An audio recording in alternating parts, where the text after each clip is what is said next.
আফসোস। এই উপলক্ষে একটা ছোট্ট গল্প শোনাবো।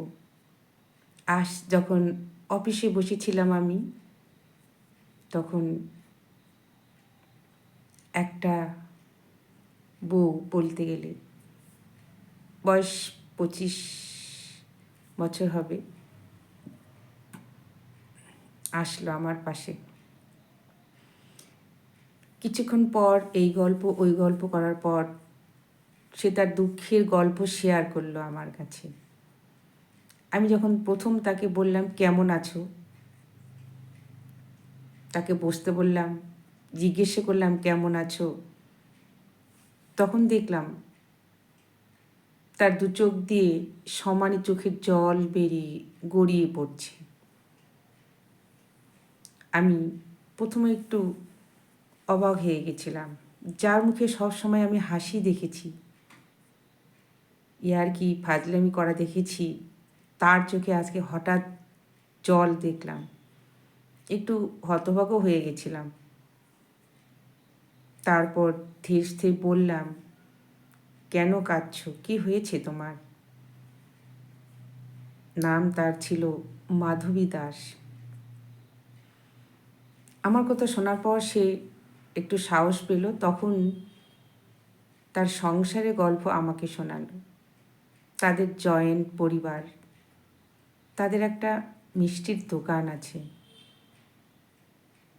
জয়েন্ট পরিবার মানে পৈতৃক সম্পত্তি, মিষ্টির দোকান, তাদের সেটাই ছিল ব্যবসা।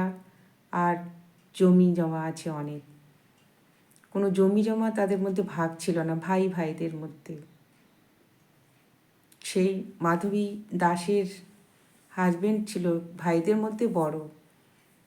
মাধবী দাসের শ্বশুর শাশুড়ি বহুকাল আগেই মারা গেছিলেন। মাধবী দাসেই দেওর 3 জন আছেন।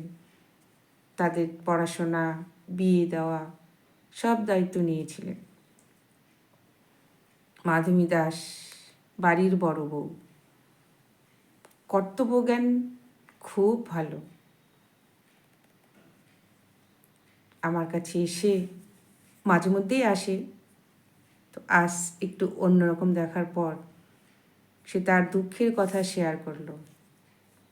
মানুষের উপকার করলে মানুষের উপকারটা না মনে রাখে না, সে উপকারের সুযোগ নেয়।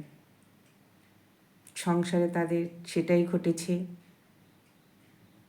মানুষের 5টা আঙ্গুল যেরকম সমান হয় না, পরিবারের 5জন সদস্য মনের যে ভাব প্রকাশ বা মনোবৃত্তি যাকে বলে, সেটা এক হতে পারে না। মাধবীর দেওর 3 দেওরই বিয়ে দিয়েছে, তাদের ছোট ছোট বাচ্চা আছে। ছোট দেওরের যে বউ, সে একটু অন্যরকম। সে জয়েন্ট ফ্যামিলির ছোটোবেলা থেকেও বড় হয়নি, জয়েন্ট ফ্যামিলির চালচলনও সে বোঝে না। সে সিঙ্গেল পরিবারে বড় হয়েছে, সে একাই থাকবে, শুধু নিজের পরিবারটাই থাকবে, তার হাজব্যান্ড থাকবে, বাচ্চা থাকবে, আর কেউ থাকবে না। সে বিয়ের পর থেকে সেটাই চেয়েছে। মাধবী দাস সবাইকে একসঙ্গে বেঁধে রাখার চেষ্টা করেছিল, কিন্তু এখন আর সেটা পারল না। মাধবী দাসের ছোট দেওর বৌদি দাদাদেরকে বাবার মতো শ্রদ্ধা করেন। তার জন্য ঝগড়াঝাটি না করে রাগ করে বাড়ি থেকে বেরিয়ে গিয়ে শিলিগুড়ি চলে যান অন্য কোনো কাজের খোঁজে। তার বৌদি তার দাদাকে কাউকে কিছু না বলে, কারণ সে তার বউয়ের কথা মতো বাইরে চলে যেতে বাধ্য হয়েছে। পরিবারে থাকলে অশান্তি হচ্ছে বেশি, তাকে বাইরে কাজ করার জন্য ইন্ধন জুগিয়েছে। আর সেটা নিয়েই মাধবী দুঃখ প্রকাশ করলো। বলল যে আমাদের পরিবারে কোনো অভাব নেই, জমির চালের ভাত, পুকুরের মাছ, মিষ্টির দোকান, জয়েন্ট পরিবার, সবাই মিলে হাতাপাতি করে কাজ করলে জয়েন্ট পরিবার ভালোই চলে। কিন্তু এখনকার যুগের হাওয়া অন্যরকম। আমি শুধু একাই খাবো, একাই ভালো থাকবো, সবার সঙ্গে ভাগ করে কেন নেব?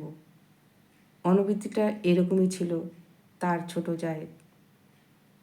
আজ ছোটোর থেকে যাকে লালন পালন করেছে, যাকে বিয়ে দিয়েছে ছেলের মতো করে, আজ তাকে তার দেওরের বউয়ের কাছ থেকে এই আঘাত শুনতে হয়েছে।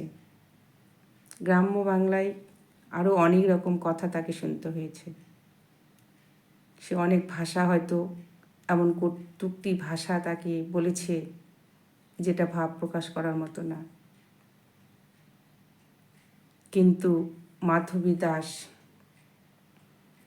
ভুলে যায়নি তার কর্তব্য জ্ঞান। সব ফোনে যোগাযোগ করে, তার দেওরকে বাড়ি ফিরে আসতে বলে যে বাইরে গিয়ে কষ্ট করার কি আছে, নিজেদের দোকান, পৈতৃক সম্পত্তি, এখানেই তো মিলেমিশে থাকা যায়। বাইরে গিয়ে অশান্তি, একা একা কি থাকা যায় কোনো দিন? তার দেওর ফোন রিসিভ করেছে, কিন্তু আসবে কি না আসবে সেটার কোনো উত্তর সে দিতে পারেনি। সেই আফসোসটা আজ সে প্রকাশ করলো। কেন গেল? কিসের অভাব ছিল? এই যে জয়েন্ট পরিবার যারা, এটার আমার বলার একটাই উদ্দেশ্য, জয়েন্ট পরিবার একটা সুখের পরিবার। আপত্তি বিপদে সবাই সবার পাশেই থাকে। এটাকে থাকা উচিত সবার সঙ্গে মিলেমিশে টিকে রাখা উচিত। খুব কম পরিবার এখন দেখা যায় এখনকার যুগে জয়েন্ট পরিবার, কিন্তু কেউ আর জয়েন্ট পরিবারকে আগের মতো রক্ষা করে না। এটাই